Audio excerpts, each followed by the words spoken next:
Hello, my name is Kate Webster and I'm a research professor at La Trobe University in Melbourne, Australia. And my ACL research is a collaboration with the surgeons at Orthosport Victoria. It's not uncommon and is perhaps becoming more common, particularly for younger athletes, to have ACL injuries and reconstructive surgeries to both knees. We know that patients who have unfortunately had ACL reconstructions in both their knees tend to report worse outcomes. But when we looked at the research literature, there was surprisingly little data on return to pre-injury sport rates in these patients. Therefore, the purpose of our study was to take a relatively large cohort of patients who had ACL reconstruction surgery to both knees and report return to sport outcomes in this group.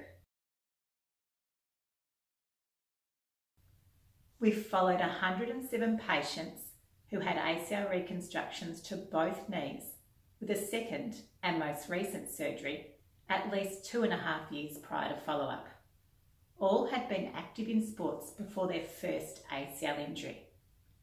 We found that only 40% of patients returned to their original pre-injury level of sport after their second reconstruction surgery, whereas 83% had returned to the same level of sport after their first reconstruction procedure. This was a dramatic reduction. There was no significant difference in the rate of return according to the time interval between the two procedures or age or sex of the patients. Half of those who never returned after the second reconstruction reported fear of a new injury as the reason.